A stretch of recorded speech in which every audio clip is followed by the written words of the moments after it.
الحمد لله نحمده ونستعينه ونستغفره ونستهديه ونؤمن به ونتوب إليه ونتوكل عليه ونعوذ بالله من شرور أنفسنا ومن سيئات أعمالنا من يهده الله فلا مضل له ومن يضلله فلا هادي له ونشهد أن لا إله إلا الله وحده لا شريك له ونشهد أن سيدنا ونبينا ومولانا محمدا عبده ورسوله صلى الله عليه وعلى آله وأصحابه وبارك وسلم تسليما كثيرا كثيرا أما بعد أعوذ بالله من الشيطان الرجيم بسم الله الرحمن الرحيم هو الذي أنزل عليك الكتاب منه آيات محكمات هن أم الكتاب وأخر متشابهات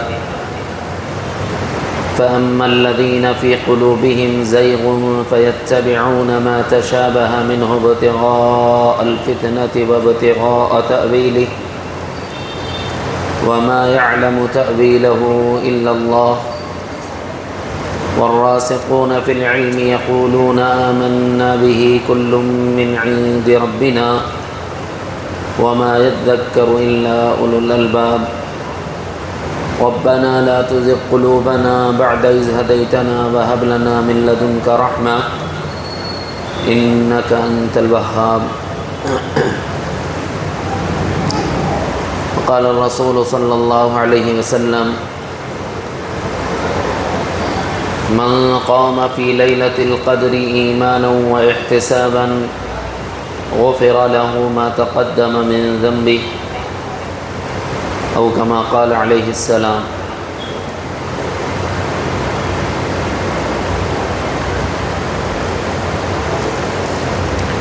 برادران اسلام،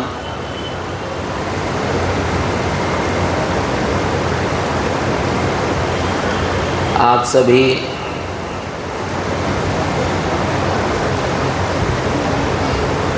بڑے شوق کے ساتھ اس لیے جمع ہیں کہ کچھ علمی باتیں ہمارے علم میں آ جائیں. تلاش قدر کے لیے رات کو جاگنا طاق راتوں میں یہ پسندیدہ ہے.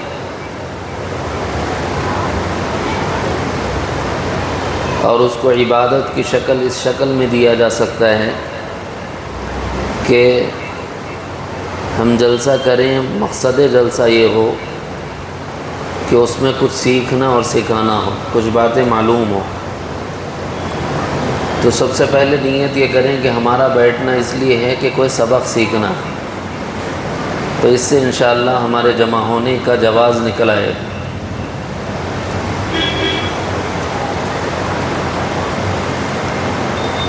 عام طور پر بے رغبتی کی جو بنیادی وجہ ہے وہ وجہ ہوتی ہے کہ ہم جو کام کر رہے ہیں، جو عبادت کر رہے ہیں، اس عبادت پر اجر کتنا یہ نہیں معلوم ہونے کی وجہ سے اگر کوئی بندہ کر رہا ہے غفلت تو یوں کہیں گے یہ جہالت. لیکن اگر ایک بندے کو پتہ ہو جائے کہ ہاں اس کے بعد یہ اجر ہے ان راتوں میں پڑھنے کا، اس کے بعد کوئی آدمی غفلت کرا تو اس کا مطلب یہ ہوگا کہ یہ آدمی ایسے ہی ہے جیسے گدھے کی پشت پر کتابیں رکھی گئی. اس کی مثال اللہ نے قرآن مجید میں کیا دی ہے؟ علم کے بعد عمل نہ کرنے کی مثال گدھے کی مانند. میں نہیں کہہ رہا، قرآن مجید کی آیت میں دلیل میں نہ دوں تو میں ذمہ دار. اللہ نے فرمایا مثل الذین حملوا التوراة ثم لم يحملوها كمثل الحمار يحمل اسفارا. جنہیں توریت نام کی کتاب دی گئی لیکن انہوں نے اس کتاب کا حق ادا نہیں کیا، یعنی اس کے مامورات پر عمل نہیں کیا، اس کے منہیات سے اجتناب نہیں کیا، جو کرنے کو کہا تھا انہوں نے وہ نہیں کیا، جو نہیں کرنے کو کہا تھا اس سے لوگ بچے نہیں، تو ان کی مثال ایسی ہے کہ کسی گدھے کی پشت پر کتابیں رکھ دی گئی۔ ایسے ہی ثواب نہیں معلوم ہے، بندے نے کوشش نہیں کی، جہالت، لیکن ثواب معلوم ہو جائے اس کے بعد بھی آدمی غفلت کرے تو اس کا مطلب ہے کہ آدمی گدھے کے مثل ہے۔ اور جو آدمی ایسی زندگی غفلت والی گزارتا ہے، اللہ تعالیٰ نے ان کو جانوروں سے تشبیہ دی ہے۔ اولئک کالانعام بل هم اضل اولئک هم الغافلون، یہ وہ غافل ہیں جو جانور نہیں بلکہ جانوروں سے بدتر ہیں۔ قرآن ہے سب، پہلی آیت بھی جو میں نے سنائی وہ بھی قرآن ہے، ابھی جو سنایا وہ بھی قرآن ہے۔ جانور اور جانور سے بھی بدتر کون؟ وہ جو غافل۔ تھوڑا سا شوق دلانے کے لیے جن لوگوں کو معلوم نہیں ہیں ان کو بچانے کے لیے تاکہ جہالت نکلے، کچھ بات بطور فضیلت کے عرض کرتا ہوں۔ بھائی ایک سوال کروں آپ سے، یہ بتاؤ اگر کسی بندے نے قرآن مجید کی تلاوت کی اس کو کتنا اجر ملے گا؟ کتنا اجر ہے قرآن مجید کی تلاوت پر؟ کتنا اجر ہے؟ چلیے میں ہی بتا دیتا ہوں۔ نبی رحمت صلی اللہ علیہ وسلم پر جو قرآن اترا ہے نا، اس کے دو حصے ہیں۔ ایک حصے میں یہ بتایا گیا کہ جو نیکی لائے گا اس کو اس کی جزا دی جائے گی، اور جو برائی لائے گا اس کو اس کی سزا دی جائے گی۔ یہ حکم کس کے لیے تھا؟ یہ توریت والوں کے لیے تھا، یہ انجیل والوں کے لیے تھا، یہ معراج سے پہلے نبی رحمت صلی اللہ علیہ وسلم کی امت کے لیے بھی تھا۔ ایک نیکی لاؤ، ایک نیکی لکھی جائے گی، ایک برائی کرو گے، ایک برائی لکھی جائے گی، اور قیامت میں اسی کے حساب سے جزا، اسی کے حساب سے سزا طے ہوگی۔ لیکن معراج شریف میں تھوڑا سا مضمون بدل گیا۔ حضور علیہ السلام تحفہ لیتے رہے حضور سے، اللہ سے، نمازیں فرض فرمائیں، اللہ نے 50 معاف کراتے رہے، یہاں تک کہ رہ گئی 5۔ تفصیل تو آپ نے معراج میں سنی ہوگی، میں صرف اشارہ دے کے اس میں سے اپنا مضمون کا حصہ لینا چاہتا ہوں۔ 5 رہ گئی نا۔ جب حضور لوٹنے لگے تو اللہ نے کیا ارشاد فرمایا؟ میرے محبوب میں نے تو چاہا تھا کہ 50 دوں گا، آپ 5 لے جا رہے ہیں، مگر میری بات بدلہ نہیں کرتی۔ لا تبدیل لکلمات اللہ، آپ کی امت 5 پڑھے گی، میں اجر 10 گنا بڑھا کر کے دوں گا۔ وہیں سے طے ہو گیا۔ جب قرآن اترا پھر تو اللہ نے ارشاد فرمایا من جاء بالحسنۃ فلہ عشر امثالها، اے امت محمد، غلامی محمد کے صدقے میں تمہیں یہ اجر دیا جائے گا کہ پہلے لوگوں کو تو ایک نیکی پہ 1 اجر تھا، تمہیں 1 نیکی پہ 10 گنا بڑھا کر دیا جائے گا۔ فضیلت حاصل ہو گئی نسبت کی وجہ سے جناب رسول اللہ صلی اللہ علیہ وسلم کے غلامی کی۔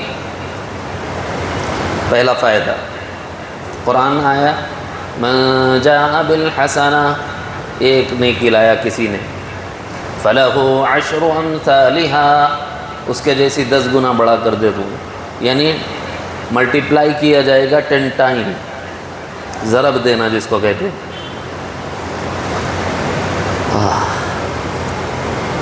حضور نے ارشاد فرمایا، تھوڑا قریب آ گیا تو مجھے بھی مزہ آئے گا، آپ کو بھی تھوڑا مزہ آئے گا، شوق ظاہر ہوگا تو اللہ تعالیٰ پھر مضامین بھی کھولتے ہیں۔ طلب جتنی ہوتی ہے اللہ کی جانب سے عنایت اتنی ہوتی ہے۔ ٹھیک ہے بھائی، حضور نے کیا ارشاد فرمایا؟ انی لا اقول، میں نہیں کہتا، الف لام میم حرف، اقول الف حرف ولام حرف ومیم حرف، میں نہیں کہتا کہ الف لام میم ایک حرف ہے، بلکہ میں کہتا ہوں کہ الف ایک حرف ہے، لام ایک حرف ہے اور میم ایک حرف ہے۔ تو اس کا مطلب یہ ہوا کہ قرآن مجید کا ہر حرف اپنے اندرون میں اجر رکھتا ہے پڑھنے والے کے لیے۔ کسی نے الف لام میم پڑھا تو اس نے گویا 3 حرف پڑھے، اور 3 حرف پر اللہ رب العزت 30 نیکیاں عنایت فرماتے۔ کوئی سوچ سکتا ہے 30 بولے تو اتنا زیادہ نہیں دکھ رہا، پہلے زمانے میں 30 بولے تو بہت تھے، کیونکہ اس وقت 12 روپے تنخواہ تھی۔ اب آج کل 30,000 40,000 تو آسانی سے مل جا رہے ہیں، تو 30 بولے تو ہاں 30 ہی ہم وہاں بچوں کو چائے پانی کو دے دیتے، بولے ایسا دکھ رہا ہے۔ آگے بڑھیں گے تھوڑا۔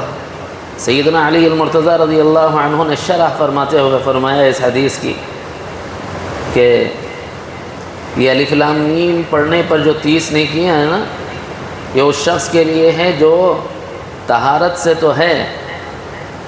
طہارت کی 2 قسمیں ہیں نا، یہ علمی سوالات ہیں سیدھے سیدھے۔ طہارت کی 2 قسمیں ہیں نا، حدث اصغر اور حدث اکبر۔ حدث اکبر میں آدمی غسل کی ضرورت محسوس کرے، اور حدث اصغر میں آدمی وضو کی ضرورت محسوس کرے۔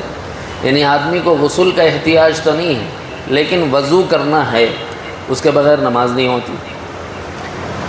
حضرت علی فرماتے ہیں کہ ایک بندہ وہ ہے جس کو وضو کرنا ہے، طہارت سے ہے مگر وضو سے نہیں ہے، بے وضو کسی نے تلاوت کی تب ہے یہ 10 نیکیاں ہوں۔ دوسری روایت میں آئے نبی رحمت صلی اللہ علیہ وسلم نے جہاں وضو کے فضائل بیان فرمائے، اس میں آقا علیہ السلام ارشاد فرماتے ہیں کہ جو بندہ وضو کر کے تلاوت کرتا ہے تو اللہ تعالیٰ اس کا اجر 30 گنا بڑھا دیتے ہیں۔ یعنی یہی 3 حرف الف لام میم ایک بندے نے بغیر وضو کے پڑھے تو 30 نیکیاں ملیں گی، لیکن ایک بندے نے وضو کر کے پڑھے تو کتنے نیکیاں مل جائیں گی؟ 90 نیکیاں مل جائیں گی، کیونکہ ہر نیکی کو 30 گنا بڑھا دیا گیا ہے۔ ہر 30 گنا بڑھ گیا تو کتنے ہو گئے؟ 90 نیکیاں ہوگی۔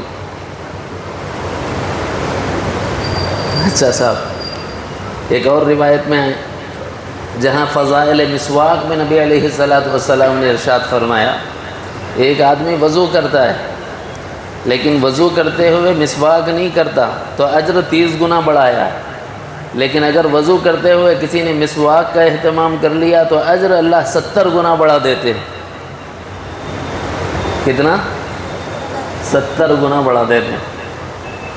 اب آپ کیلکولیشن کر لیجیے۔ ایک بندے نے وضو کیا، وضو کے بعد وضو میں مسواک کا اہتمام کیا، اس کے بعد الف لام میم پڑھا، تو صرف الف لام میم پڑھنے پر 13,000 سے زیادہ نیکیاں اس کو دی جاتی ہیں۔ کتنے؟ 13,000 سے زیادہ نہیں، کم زیادہ ہو سکتے ہیں۔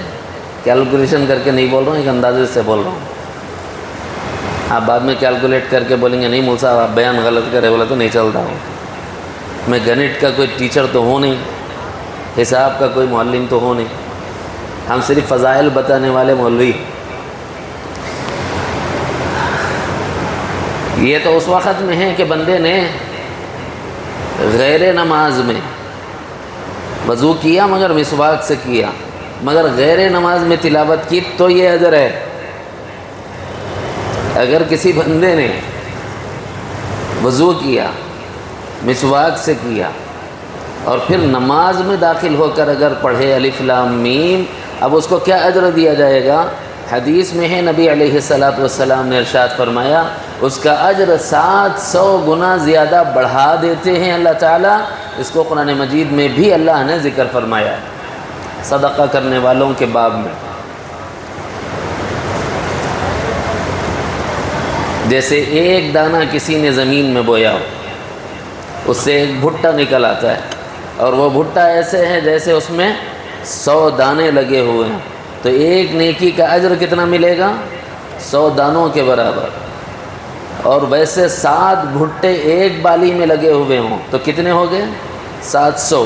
ایک صدقے کی فضیلت اجر میں نبی علیہ السلام یہ ارشاد فرما رہے ہیں کہ 700 گنا بڑھ جاتا ہے۔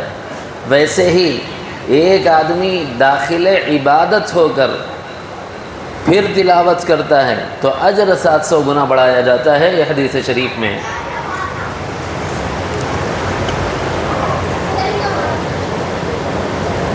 یہ کب ہے؟ یہ اس وقت میں ہے کہ ابھی رمضان شروع نہ ہوا۔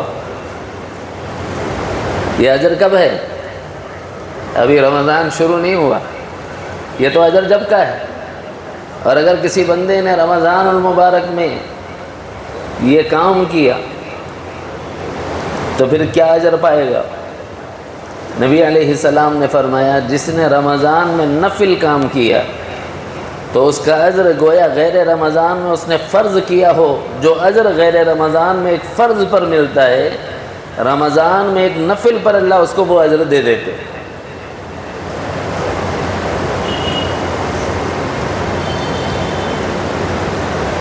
اچھا، غیر رمضان میں ایک فرض کا اجر کتنا ہے؟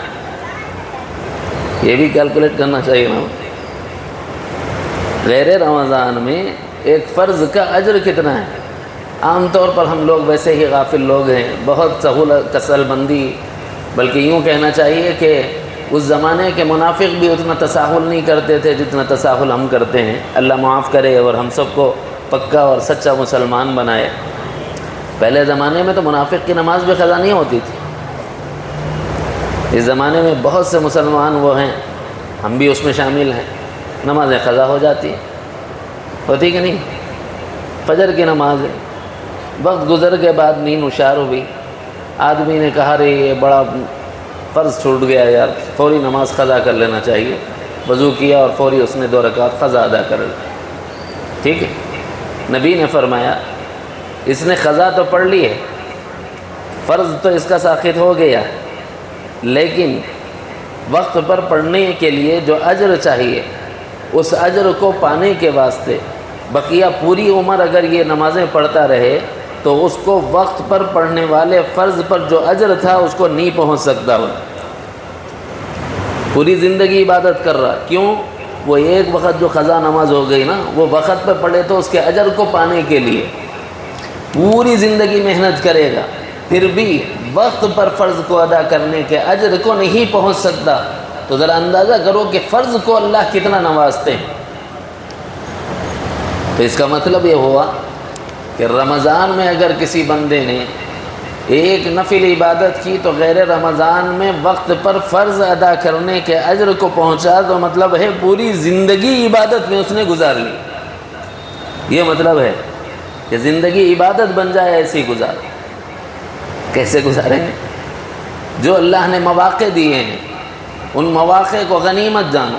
1 سیکنڈ کا وقت بھی ہمارا ضائع نہیں ہونا چاہیے۔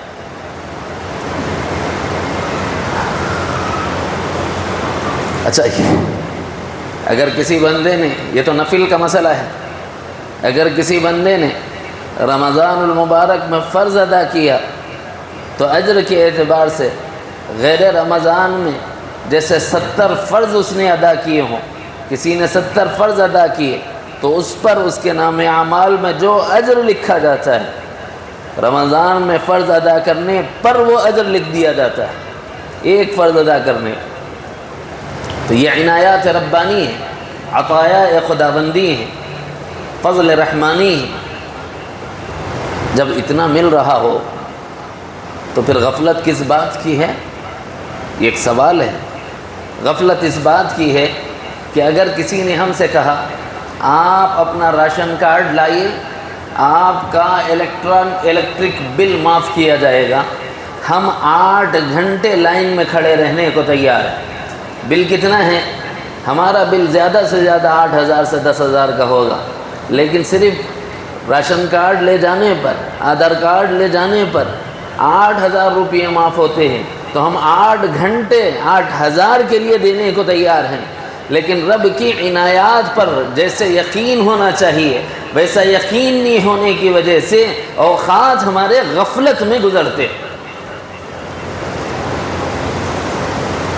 اتنا مل رہا ہے، اب پھر اس کو کیا کہیں گے جو اتنا مل رہا ہے؟ اللہ تعالیٰ نے ایک جگہ کریم ارشاد فرمایا مخلصین اور محسنین جو ہیں، کوالٹی کے ساتھ عبادت کرنے والے، خالص اللہ کے لیے عبادت کرنے والے جب عبادت کرتے ہیں، پھر اللہ رب العزت نہ کسی پیمانے میں اس کو ناپتے ہیں، نہ کسی ترازو میں اس کو تولتے ہیں، نہ کسی حساب کی مشین میں اس کی تعداد اور گنتی کرتے ہیں، بلا حساب اللہ رب العزت اجر عطا فرماتے ہیں۔ ان اللہ اجرہم بغیر حساب،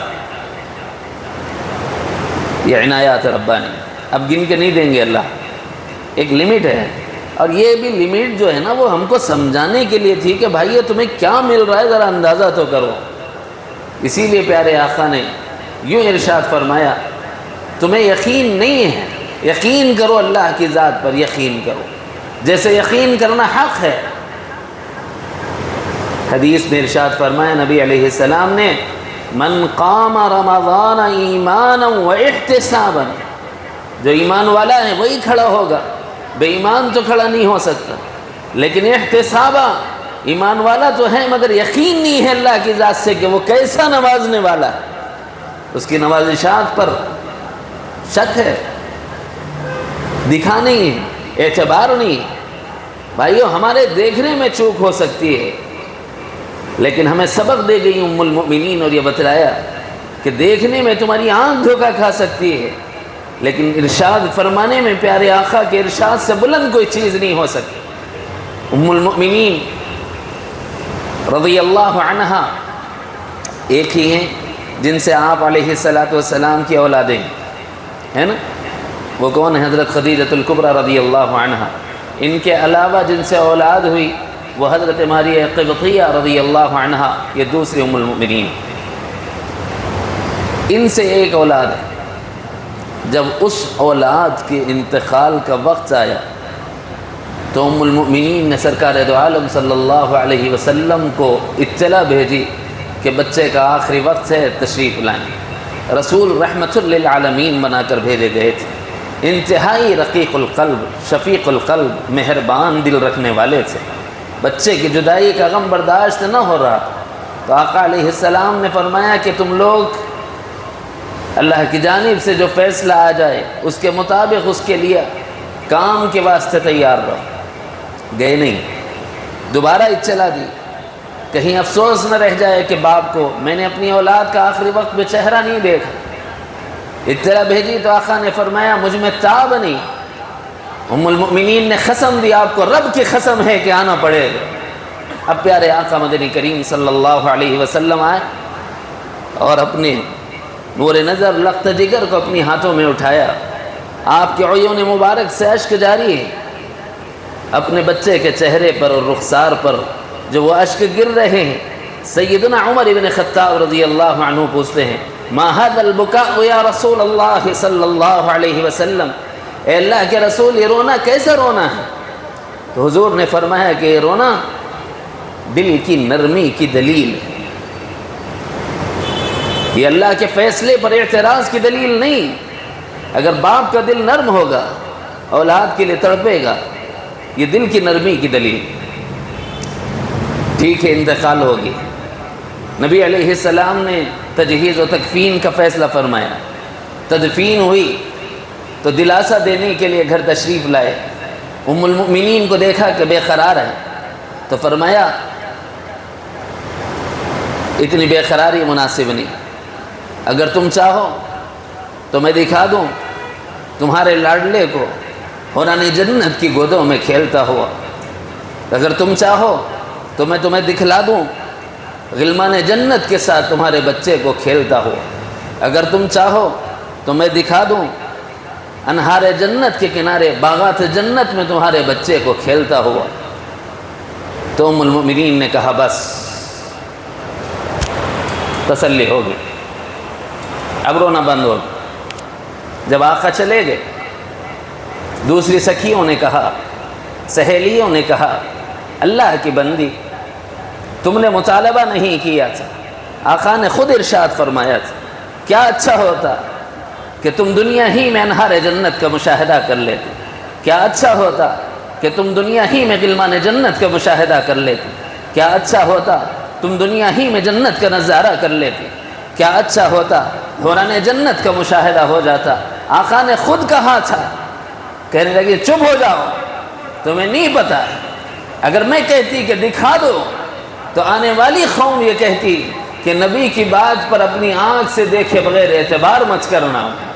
اس لیے آنے والی نسلوں کی تعلیم کے لیے میں نے یہ نظیر چھوڑی ہے کہ دیکھنے میں میری آنکھ دھوکہ کھا سکتی ہے، کہنے میں پیارے آقا مدنی کریم صلی اللہ علیہ وسلم کے ارشاد عالی میں ایک رتی کی کمی نہیں ہو سکتی۔ پھر کیا وجہ ہے؟ ہمارا دل تلاوت میں نہیں لگتا، اس آقا کے ارشاد پر یقین نہیں تھا۔ اگر ہے تو پھر ہمارا ایک لمحہ بھی غفلت میں نہیں چلتا۔ جن لوگوں کو یقین ہے وہ چوراہوں پر بیٹھے ہیں تو ان کے ہاتھوں میں قرآن کھلا ہوا ہے، وہ بس کے انتظار میں ہیں تو ان کے ہاتھوں میں قرآن کھلا ہوا ہے۔ انڈونیشیا کی سرزمین پر، ملیشیا کی سرزمین پر جا کر دیکھیں، بس کے انتظار میں ہیں، تلاوت جاری ہے، بس میں سفر چل رہا ہے، تلاوت جاری ہے۔ کیوں؟ انہیں یقین ہے اپنے آقا کے ارشادات پر کہ اللہ رب العزت اس امت کو نوازے گا، اور نبی نے فرما دیا ہے تو بالخصوص نواز کر رہے گا اس امت کو۔ لیکن اہل ہند سے یہ شکوہ ہے کہ ہمیں ابھی وہ یقین نہیں آیا جو یقین مطلوب ہے شریعت مطہرہ میں۔ اسی لیے نبی علیہ السلام نے فرمایا من قام رمضان، جو رمضان میں کھڑا رہے اللہ کی عبادت کے لیے، یہ ایمان کے ساتھ، احتساباً، ثواب کی امید کے ساتھ کہ میرا رب دے گا ہی دے گا، غفر لہ ما تقدم من ذنبہ، پھر ایسے شخص کے گناہ بخش دیے جاتے ہیں جتنے پہلے گناہ۔ یہ تو فضیلت صرف کھڑے رہنے پر ہے، باقی پڑھنے پر جو ہے وہ تو میں نے آپ کو الگ سے بتائی۔ یہ ہے اجر اس امت کے لیے۔ کیوں؟ یہ فیضان محمد صلی اللہ علیہ وسلم ہے کہ تم غلامان محمد ہو، جتنا اوروں کو دیا ہے ان سے زیادہ تمہیں دیا ہے۔ وجہ یہ ہے کہ اوروں کو وقت بہت دیا تھا، تمہیں وقت بہت چھوڑا دیا۔ وہ نوازشات ہوتی ہیں اس امت پر، تو ہمارا ایک لمحہ بھی غفلت میں نہیں گزرنا چاہیے۔ ایک سبق تو یہ تھا کہ حدیث شریف کی تھوڑی سی ترجمانی کرا دوں۔ ایک حصہ اور ہے جو خطبہ مسنونہ میں نے تلاوت کی ہے آیت، اس کی تھوڑی سی ترجمانی کر دوں۔ بھائی اللہ رب العزت نے ہمیں ایک قرآن دیا، یہ ہمارے لیے اللہ کا کھلا ہوا پیغام، کھلا ہوا خط ہے۔ یہ میرے نام، یہ آپ کے نام، یہ ہر فرد بشر کے نام۔ جو بندہ نماز پڑھ رہا ہوتا ہے وہ اللہ سے ہم کلام ہو رہا ہوتا ہے، اور جو بندہ تلاوت کر رہا ہوتا ہے اللہ اس سے ہم کلام ہوتا ہے۔ اسی لیے کہنے والوں نے کہا ہے گفت او گفت اللہ بود، گرچہ از حلقوم عبداللہ بود۔ اس کا کہنا اللہ کا کہنا ہے، اگرچہ کہ زبان اور حلق اس کا ہے لیکن کلام اللہ کا ہے۔ آدمی پڑھ رہا ہے الحمدللہ رب العالمین، حلق تیرا ہے، زبان تیری ہے تیرے پاس، لیکن تیری ذاتی نہیں، اللہ کی دی ہوئی امانت۔ اللہ اپنی امانت کے ذریعے سے تجھ سے ہم کلام ہے، اسی کی زبان ہے، اسی کی دی ہوئی، اس سے تجھ سے کلام کر رہا۔ پھر نازک مسائل میں جاؤں گا، بہت اونچی اڑ جائے گی، اتنا نازک بھی نہیں جاتا، تھوڑا سب کی سمجھ میں آنے والی عمومی بات کر لیتا ہوں۔ یہ وہ قرآن ہے کہ اس کی آیات کے دو حصے ہیں۔ علمی بات تھوڑی سمجھ آ جائے گی۔ اس کے دو حصے ہیں۔ میں نہیں کہہ رہا، اللہ نے قرآن مجید میں کہا ہے هو الذي انزل عليك الكتاب، میرے محبوب صلی اللہ علیہ وسلم اس اللہ نے آپ پر جو کتاب اتاری ہے، منه آیات محکمات ہن ام الکتاب، اس میں آیات محکمات ہیں جو قرآن کی اصل ہے، وَأُخَرُ مُتَشَابِهَاتٌ، اور اس قرآن کی بعض آیات وہ ہیں جو متشابہ کہلاتی ہیں، فَأَمَّا الَّذِينَ فِي قُلُوبِهِمْ زَيْغٌ فَيَتَّبِعُونَ مَا تَشَابَهَ مِنْهُ ابْتِغَاءَ الْفِتْنَةِ وَابْتِغَاءَ تَأْوِيلِهِ، جن کے دلوں میں ٹیڑھا پن ہوتا ہے وہ لوگ محکمات کو چھوڑ کر متشابہات کے پیچھے پڑ جاتے. کیوں؟ کیونکہ ان کو تعویل کرنے کی گنجائش مل جاتی اور اس تعویل کے نتیجے میں وہ امت میں فتنہ برپا کرنا چاہتے ہیں.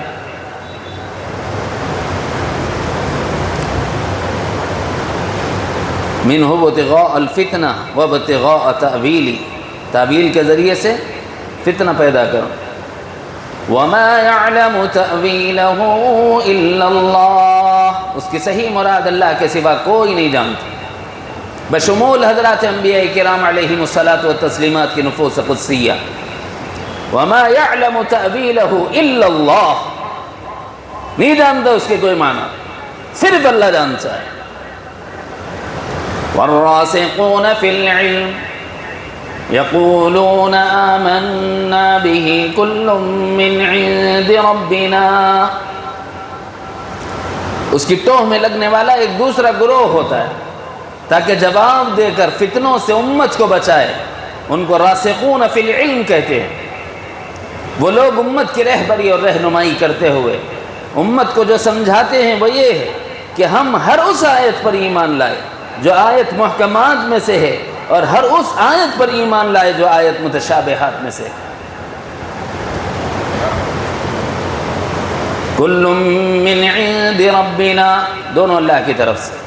وما يذکر الا اولو الالباب، اور نصیحت حاصل نہیں کرتے مگر عقل مند لوگ. اور جب راسخون فی العلم پر اللہ تعالیٰ اس کے معنی کو منشرح فرما دیتے ہیں، پھر بھی اس کے باوجود فتنے کے اندیشے سے بچتے نہیں تو یوں دعا کرتے ہیں ربنا لا تزغ قلوبنا بعد اذ ہدیتنا، اے اللہ ہمارے دلوں کو ٹیڑھا نہ فرما اس کے بعد کہ تو نے ہمیں ہدایت دے دی. وہب لنا من لدنک رحمہ، اے اللہ ہمیں اپنے خزانہ غیب سے نواز دے. انک انت الوہاب، آپ ہی کی ذات عطا کرنے والی. اب میں آپ کے سامنے ایک خالص علمی بات کرنے لگا ہوں. محکمات کیا ہیں اور متشابہات کیا ہیں اور اس موضوع کو چھیڑنے کی وجہ کیا ہے. ٹھیک ہے، محکمات سب کو معلوم. میں آپ سے پوچھتا جاؤں گا، جلدی جلدی جواب دو تو میں جلدی بات ختم کروں. نماز معلوم ہے نہیں معلوم؟ کیا ہے نماز؟ کیا ہے؟ فرض ہے، سب کو معلوم ہے، محکم ہے. روزہ کیا ہے؟ فرض. زکوٰۃ کیا ہے؟ فرض. حج کیا ہے؟ ماں باپ کے ساتھ حسن سلوک کیا ہے؟ صدقہ خیرات کیا ہے؟ امر بالمعروف کیا ہے؟ نہی عن المنکر کیا ہے؟ یہ سب کیا ہیں؟ محکمات. یہ محکمات کی ایک قسم ہے. اللہ نے جو کام کرنے کے کہے ہیں اس کو کرنا، یہ محکم ہے. اور ہے محکم شراب کیا ہے؟ حرام، سب کو معلوم. زنا کیا ہے؟ سب کو معلوم. چوری کیا ہے؟ ڈاکہ ڈالنا کیا ہے؟ ماں باپ کی نافرمانی کرنا کیا ہے؟ رشتے توڑنا کیا ہے؟ ریا کرنا کیا ہے؟ دنیا کی محبت پالنا کیا ہے؟ سب جانتے ہیں کہ یہ حرام. جتنی چیزیں اللہ نے ناپسند کی ہیں کچھ کام کرنے کی صورت میں دی ہیں اور کچھ کام نہیں کرنے کے طور پر بتائے ہیں، تو یہ مامورات و منہیات کہلاتے ہیں. ان کے مجموعے کو ہن ام الکتاب کہتے ہیں. یہ آیات محکمات ہیں جس کے معنی اللہ نے سب کو بتا دی، بلکہ پریکٹیکلی جناب رسول اللہ صلی اللہ علیہ وسلم کو اسوہ اور نمونہ بنایا. لَقَدْ كَانَ لَكُمْ فِي رَسُولِ اللَّهِ أُسْوَةٌ حَسَنَةٌ. نماز کیسے پڑھیں؟ اللہ آپ نے کہا اقیموا الصلاۃ صلوا كما رأيتموني أصلي. نبی نے فرمایا کہ ایسے پڑھو جیسے میں پڑھ کے تم کو بتا رہا ہوں. روزہ کیسے رکھیں؟ ایسے رکھو جیسے نبی کو رکھتا دیکھا ہے. زکوٰۃ کب نکالیں، کتنی نکالیں، کیسا نکالیں، کس کو دیں، کس کو نہ دیں. نبی علیہ السلام نے پوری تفصیل بتا دی، کس کو دینا، کس کو نہیں دینا، کب دینا، کتنی دینا. بتایا کہ نہیں بتایا؟ حج کرنا ہے، کیسے کریں گے؟ جیسے نبی نے کیا. جہاد کرنا ہے، کب کریں گے؟ جب کریں گے جب ضرورت پڑے. تیار ہے بھائی؟ موت چھا گئی آنکھوں پہ، ڈر لگ رہا ہے؟ جہاد کے لیے تیار ہیں؟ 3 آوازاں ہیں میرے خالی. ایسے میں اعلان کرے تو 3 بہ جاتے ہیں، پوری بھاگ جاتے ہیں پیچھے سے. لوگ بولتے ہیں مولویاں کئی کو اعلان نہیں کر رہے، کئی کو اعلان نہیں کر رہے. اس لیے نہیں کرتے، صرف نام سے ہیبت اتنی ہے، موت آنکھوں سے نظر آ رہی. یہ اوامر الہیہ ہے، یہ محکمات ہیں. اللہ نے کرنے کے جتنے کام کہے ہیں اس کو کر لینا، یہ محکمات. جتنے نہ کرنے کے کام بچائے ہیں یہ محکمات ہیں، ان سے رک جانا. ہن ام الکتاب، اللہ نے فرمایا یہ کتاب کی اصل ہے، بس یہ لے لو. باقی کے بارے میں کچھ نہیں معلوم ہے، کوئی بات نہیں. اس پر عمل نہیں کیا، کوئی بات نہیں. کیوں؟ اس لیے نہیں کیونکہ خود اللہ نے اس کے معنی نہیں بتائے، ضرورت ہی نہیں. اب متشابہات کیا ہیں؟ یہ بھی قسم ہے نا بھائی. متشابہات کس کو کہتے ہیں؟ الف لام میم. ترجمہ کر کے بتاؤ، کوئی کر سکتا ہے؟ الف لام را کرو ترجمہ. الف لام میم را کرو ترجمہ.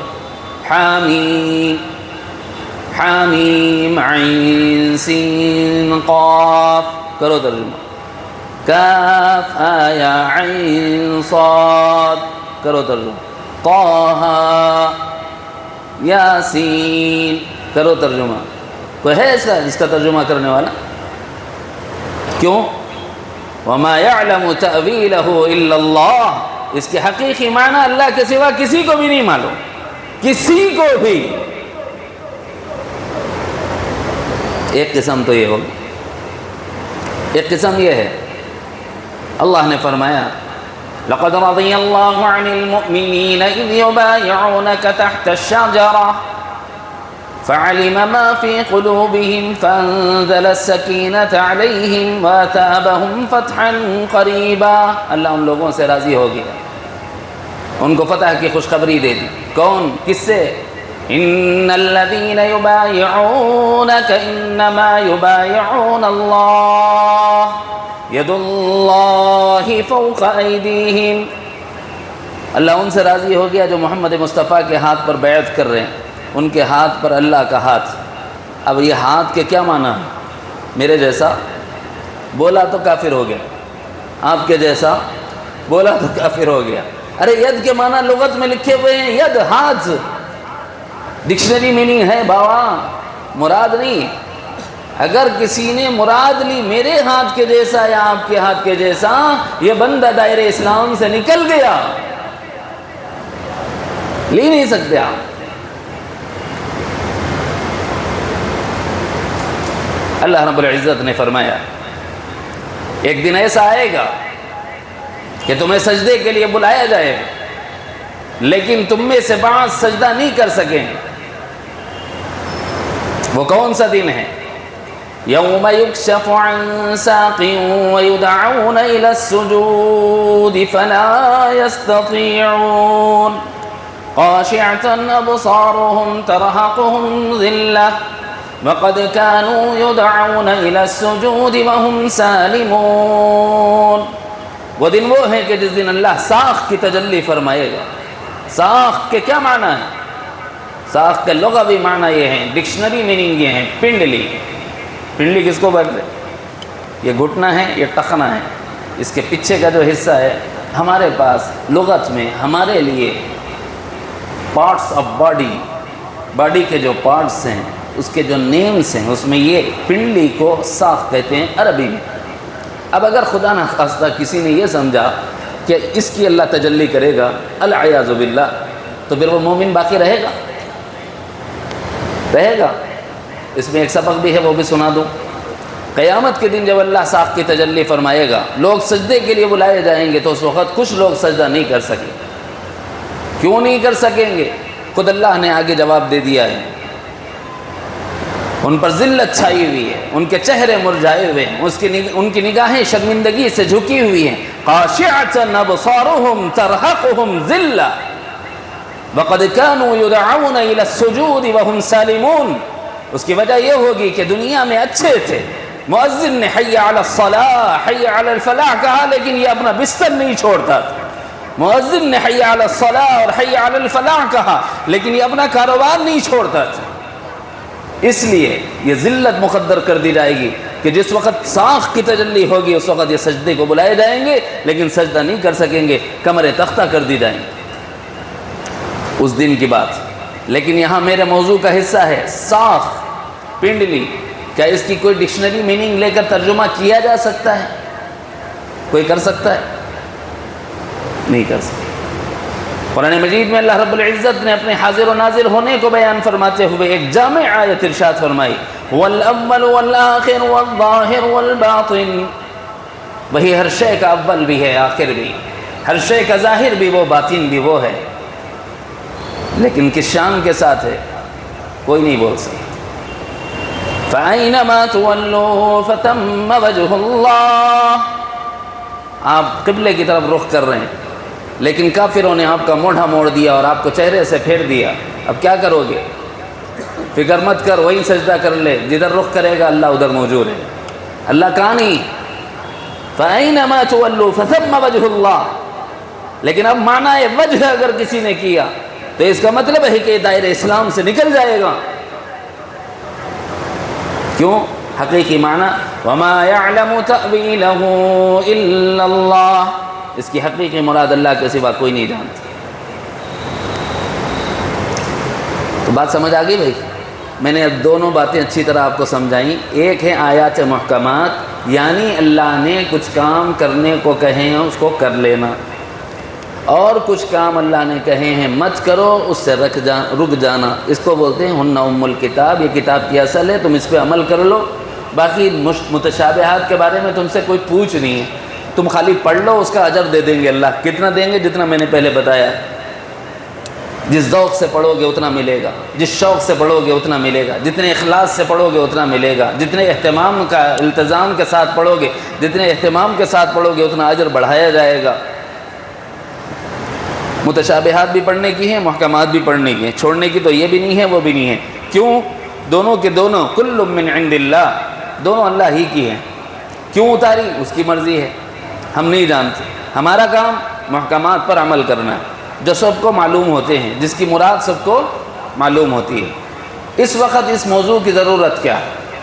اس کو اچھی طرح سمجھیں۔ اس زمانے میں گلی گلی، نکڑ نکڑ، چبوترے چبوترے پر فتنہ ہے۔ آپ کو نہیں پتہ ہے، ہم جھیل رہے ہیں، ہمیں پتہ ہے۔ سوالات آپ کے پاس شاید نہیں آتے، ہمارے پاس روزانہ 20 سوالات آتے ہیں۔ اس لیے آپ کو محکم اور متشابہ کا فرق سمجھایا کہ قرآن مجید کی ہر آیت کا ہر معنی ہم لوگوں کو نہیں معلوم ہوتا۔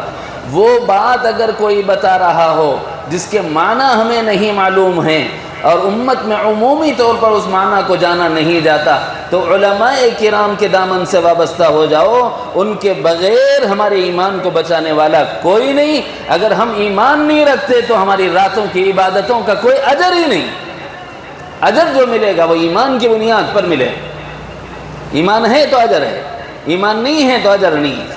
اللہ کے رسول صلی اللہ علیہ وسلم پر جو اترا ہوا قرآن ہے اسی میں اللہ نے اس بات کو بیان فرمایا۔ کچھ لوگ حرم محترم کا احترام بھی کرتے ہیں، حجاج کی خدمت بھی کرتے ہیں، فرمایا ان کو کوئی اجر نہیں دیا جائے گا۔ وجہ اس لیے کہ وہ کافر ہیں۔ یہ اس وقت کی بات ہے جب مکہ مکرمہ میں ابھی اسلام کا غلبہ نہیں ہوا تھا اور کفار وہاں پر متولیت کرتے تھے، خاندان قریش۔ ان کو اجر سے محروم کر دینا اللہ نے قرآن مجید میں۔ یہ محکمات میں سے، یہ متشابہات میں سے نہیں۔ ایمان ہے تو اجر ہے، ایمان نہیں ہے تو اجر نہیں۔ تو تیسری وجہ اس موضوع کے سنائے جانے کی یہ ہے کہ حقیقی مراد، حقیقی معنی ہم نہیں جانتے تو علماء سے ہمارا ربط اور تعلق ہونا چاہیے، اور لوگوں نے اس کو سمجھ لیا ہے، اس واسطے علماء سے ربط اور تعلق توڑنے کے لیے علماء کرام کو بدنام کرنے کی نت نئی سازشیں روزانہ صبح شام چلنے لگی۔ بھائی اگر وہ بھی درمیان میں علماء نہ ہوں تو یاد رکھو ہمارے ایمان کہیں کا نہیں رہے۔ کیوں؟ اللہ نے فرمایا کہ ان سے جڑے رہو تو یہ مراد کو سمجھتے ہیں، یہ حقیقی معنی سے واقف ہیں، یہ اس کے بارے میں آپ کو بتائیں گے کہ بھائی تمہیں خالی اس پر ایمان رکھنا ہے، اس سے آپ کو کوئی ثواب یا عذاب کا اس کا کوئی تعلق نہیں ہے، اگر اس میں پڑھو گے تو ایمان خطرے میں ہے۔ کون بتائے گا؟ جس نے پڑھا ہوگا وہ بتائے گا۔ تو اس آیت کے اس حصے میں والراسخون فی العلم کی استثنائیت اللہ نے کر کے یہ بتلائی کہ اپنے آپ کو علماء سے جوڑے رکھو اس زمانے میں جس زمانے میں فتنہ چل رہا۔ سیدھا سوال کروں، تھوڑا برا لگے گا بعض لوگوں کو، مجھے کیا؟ بھئی آپ کسی چاول کی دکان میں جا کر کبھی سونے کی انگوٹھی خریدے؟ اگر کوئی چپل کی دکان میں جا کر چاول خریدے، کوئی دودھ کی دکان میں جا کر ترکاری خریدے؟ ذرا غور کر کے بولو، بچپن سے 55 تک درمیان میں کہیں تو بھی کب تو بھی ہوا کبھی ایسا؟ کیوں نہیں ہوا؟ ارے صاحب اتنے بھی سینس نہیں ہے کیا؟ عقل نہیں ہے؟ دودھ کی دکان میں دودھ ملتا، ترکاری کی دکان میں ترکاری ملتی، جی چاول کی دکان میں چاول ملتا، چپل کی دکان میں چپل ملتی، سونے کی دکان میں سونا ملتا، ہر دکان الگ ہے۔ ویسے ہی بھائی دین کی دکان علماء راسخین، یاد رکھیں گے اس کو، راسخ علماء سے ربط اور تعلق نہ ہوگا، فتنوں کے دور میں اپنے ایمان کو نہیں بچا سکتے۔ پھر آپ لاکھ شب قدر میں عبادت کرتے رہو، اگر کسی فتنے کا آپ شکار ہیں، آپ کا ایمان جا چکا ہے، آپ کو اندازہ بھی نہیں ہے، پھر آپ کی یہ عبادتوں کا آپ کو کوئی اجر ملنے والا نہیں ہے۔ میں اس حدیث شریفہ کی تشریح کرتے ہوئے قرآن مجید کی آیت میں داخل ہو کر اس کی تھوڑی سی ترجمانی کر کے محکمات اور متشابہات کی تھوڑی فہمائش میں نے کرا دی۔ اصل میں اس آیت کی تشریح اس حدیث کی شرح کر رہا تھا۔ بھائی اللہ کے رسول صلی اللہ علیہ وسلم نے ارشاد فرمایا من قام رمضان، ایک روایت میں ہے، اور دوسری روایت میں ہے من قام فی لیلۃ القدر، جو رات میں کھڑا رہے رمضان کی اور جو رات میں کھڑے رہے شب قدر کی۔ تو یاد رکھے وہ ایمان ہونا ضروری ہے، ایمان نہیں ہے تو اجر نہیں ہے، نمبر 1۔ نمبر 2، اللہ سے ثواب کی امید ضروری ہے۔ اگر امید ثواب نہیں ہے تو جیسا تمہارا گمان ہے اللہ کا تمہارے ساتھ ویسا معاملہ ہے۔ اللہ ہمارے گمان کے ساتھ ہے، ہمارا گمان اللہ کے ساتھ اچھا ہوگا، عنایات کا ہوگا، عطایا کا ہوگا، اللہ کی جانب سے فضل اور بخشش کا ہوگا، تو اللہ کی جانب سے وہی ملے گا۔ لیکن اگر ہمارا گمان اللہ کے ساتھ اچھا نہیں، کیا ہے کہ مصعب بولے تھے بیان میں دیتی کہ نہیں دیتی گی، وہ تو اب پڑھتے رہے، اس میں اللہ کے ساتھ جیسا گمان کرو ویسا، شک میں پڑے گا تو ملے گا نہیں۔ کیوں شک کیوں کیا؟ اس لیے شک نہیں، میں نے ام المؤمنین کا قصہ اس لیے سنایا، ہمارے کہنے کی کوئی بات ہی نہیں، ہمارا کوئی اعتبار نہیں، لیکن پیارے آقا کا تو اعتبار کرو۔ میں نے جتنے ارشادات سنائے ہیں مدنی کریم صلی اللہ علیہ وسلم کے ارشادات ہیں، کیا آپ اس پر بھی یقین نہیں کریں گے؟ نہیں میں آنکھوں سے دیکھے جب ہی مانتا ہوں، بولے تو پھر اس کے بعد عذاب کا انتظار کرو، کیونکہ جس قوم نے ایسا کہا ہے اس قوم نے صرف تباہی دیکھی ہے۔ اگر آپ کو نظیر چاہیے میں قرآن سے نظیر لا کے دے دوں، مثال دے دوں۔ حضرت موسیٰ علیہ السلام کو طور پہ گئے تو ریت لیے، قوم کے پاس آئے، کہنے لگے اللہ نے دی، بولے نہیں مانتے۔ کیوں نہیں مانتے؟ بولے ہمارے کو نہیں معلوم اللہ نے دیے، سو ہم نہیں دیکھے۔ اچھا ٹھیک ہے چلو میرے ساتھ کوہ طور پہ، میں اللہ سے گواہی دلا دیتا ہوں اللہ کی کتاب ہے۔ چلو 40 آدمی لیے کوہ طور پہ چلے گئے، اللہ آپ نے یہ کتاب دی ہے، یہ لوگ یقین نہیں کر رہے، بولے میں نہیں دی ہے۔ اللہ تعالیٰ نے فرمایا کوہ طور پر کیا بولے؟ او ہو دکھ رہے سے نہیں نا، دکھے تک نہیں مانتے، پڑاخ بجلی گری، سب کے سب ختم۔ ہوا نہیں ہوا؟ قرآن میں ہے، نہیں ہوتا میں آپ کھول کے بتا دیتا ہوں، چیلنج ہے میرا، میری کوئی بھی بات آپ قرآن یا حدیث سے باہر کر کے بتا دیں۔ بھائی ہمارے دیکھنے کا اعتبار نہیں، حضور کے فرمانے کا اعتبار۔ دیکھنے میں تم جھوٹے ہو سکتے ہو، تمہاری نظر دھوکہ کھا سکتی ہے، فرمانے میں نبی کا فرمانا غلط نہیں ہو سکتا۔ ام المؤمنین نے ہمیں سکھا دیا ہے، اب باقی مانو نہ مانو یہ تمہارا مسئلہ ہے۔ شک کرو گے اللہ اجر سے محروم کرے، یقین کرو گے اللہ چاہتے ہیں کہ تم یقین کرو۔ اسی لیے پیارے آقا سے کہلوایا من قام فی لیلۃ القدر ایمانا و احتسابا غفر له ما تقدم من ذنبه. ایمان و یقین کے ساتھ، اجر و ثواب کی امید کے ساتھ اگر تم عمل کرو گے تو اللہ تمہارے پچھلے سارے گناہوں کو بخش دے. دو وجہ ہے. راسخون فی العلم سے ربط اور تعلق رکھیے. دو سبق ہیں. ایک سبق، دوسرا سبق یہ ہے بھائی، یہ جو آپ اعتکاف میں جو لوگ بیٹھے ہوئے ہیں، ایک منٹ کو غنیمت جانو، کیونکہ ہر منٹ میں آپ اتنا کما سکتے ہو جتنا کہ آپ باہر نہیں کما سکتے. رمضان نکل گیا تو پھر یہ سیزن نہیں ملے گا. رمضان چلے گیا تو پھر ثواب بیگ چلے آئے گا. غیر رمضان میں فرض کا ثواب فرض کا، نفل کا ثواب نفل کا. رمضان میں نفل کا فرض کے برابر، فرض کا 70 فرض کے برابر. یہ اجر صرف رمضان میں ہے. سیزن کا یہ چانس نہ مس نہ کرے.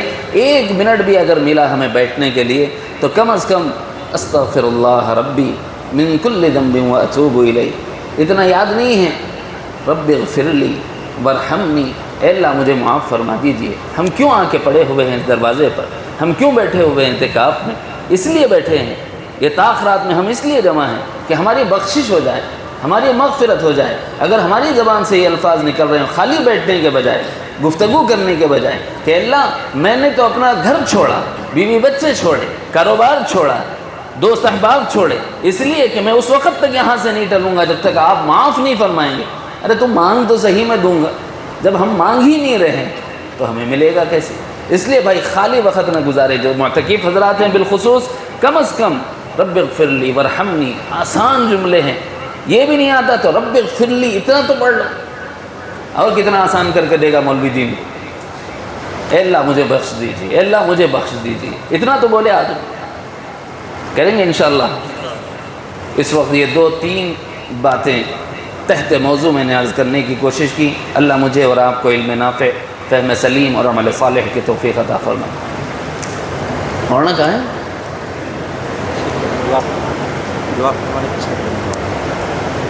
مولانا ابھی تشریف لائیں گے، آپ دعا فرمائیں. کوئی اور معمول تو نہیں ہے؟